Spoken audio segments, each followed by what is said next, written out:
Sound methods. From the 5 foregoing right principles, when they are truly apprehended and practiced, will issue sound methods. Right principles are manifested in harmonious action, and method is to life what law is to the universe. Everywhere in the universe there is the harmonious adjustment of parts, and it is this symmetry and harmony that reveals a cosmos as distinguished from chaos. So in human life, the difference between a true life and a false life, between one purposeful and effective and one purposeless and weak, is one of method. The false life is an incoherent jumble of thoughts, passions, and actions. The true life is an orderly adjustment of all its parts. It is all the difference between a mass of lumber and a smoothly working, efficient machine. A piece of machinery in perfect working order is not only useful, but an admirable and attractive thing. But when its parts are all out of gear and refuse to be readjusted, its usefulness and attractiveness are gone, and it is thrown on the scrap heap. Likewise, a life perfectly adjusted in all its parts, so as to achieve the highest point of efficiency, is not only a powerful life, but an excellent and beautiful thing. Whereas a life confused, inconsistent, discordant, is a deplorable exhibition of wasted energy. If a life is to be truly lived, method must enter into and regulate every detail of it, as it enters and regulates every detail of the wondrous universe of which we form a part. One of the most distinguishing differences between a wise man and a foolish man is that the wise man pays careful attention to the smallest things, while the foolish man slurs over them or neglects them altogether. Wisdom consists in maintaining things on their right relations, in keeping all things, the smallest as well as the greatest, in their proper places and times. To violate order is to produce confusion and discord, and unhappiness is but another name for discord.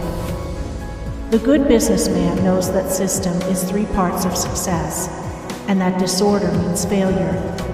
The wise man knows that disciplined, methodical living is 3 parts of happiness, and that looseness means misery. What is a fool but one who thinks carelessly, acts rashly, and lives loosely? What is a wise man but one who thinks carefully, acts calmly, and lives consistently?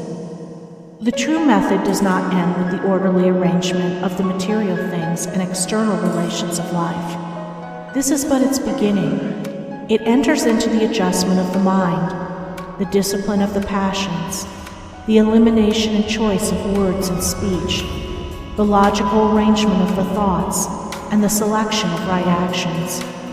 To achieve a life rendered sound, successful, and sweet by the pursuance of sound methods, one must begin not by neglect of the little everyday things, but by assiduous attention to them. Thus the hour of rising is important, and it's regularly significant, as are also the timing of retiring to rest, and the number of hours given to sleep. Between the regularity and irregularity of meals, and the care and carelessness in which they are eaten, is all the difference between good and bad digestion, with all that this applies, and an irritable or comfortable frame of mind, with its train of good or bad consequences. For attaching to these meal times and meal ways are matters of both physiological and psychological significance. The due division of hours for business and for play, not confusing the two. The orderly fitting in of all the details of one's business, times for solitude, for silent thought and for effective action, for eating and for abstinence. All these things must have their lawful place in the life of whom whose daily round is to proceed with the minimum degree of friction, who is to get the most usefulness, influence, and joy out of life. But all this is but the beginning of that comprehensive method which embraces the whole life and being. When this smooth order and logical consistency is extended to the words and actions, to the thoughts and desires, then wisdom emerges from folly, and out of weakness comes power sublime. When a man so orders his mind as to produce a beautiful working harmony between all its parts, then he reaches the highest wisdom, the highest efficiency, the highest happiness. But this is the end, and he who would reach the end must begin at the beginning. He must systematize and render logical and smooth the smallest details of his life, proceeding step by step toward the finished accomplishment. But each step will yield its own particular measure of strength and gladness. To sum it up, method produces that smoothness which goes with strength and efficiency. Discipline is method applied to the mind. It produces that calmness which goes with power and happiness. Method is working by rule. Discipline is living by rule. But working and living are not separate. They are but two aspects of character, of life. Therefore, be orderly in work, be accurate in speech, be logical in thought. Between these and slovenliness, inaccuracy and confusion, is the difference between success and failure, music and discord, happiness and misery.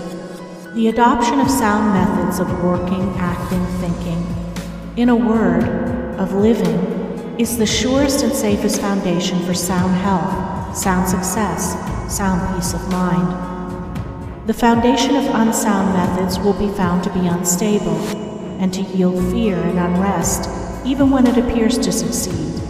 And when its time of failure comes, it is grievous indeed. End of Chapter 2. Recording by Andrea Fiore.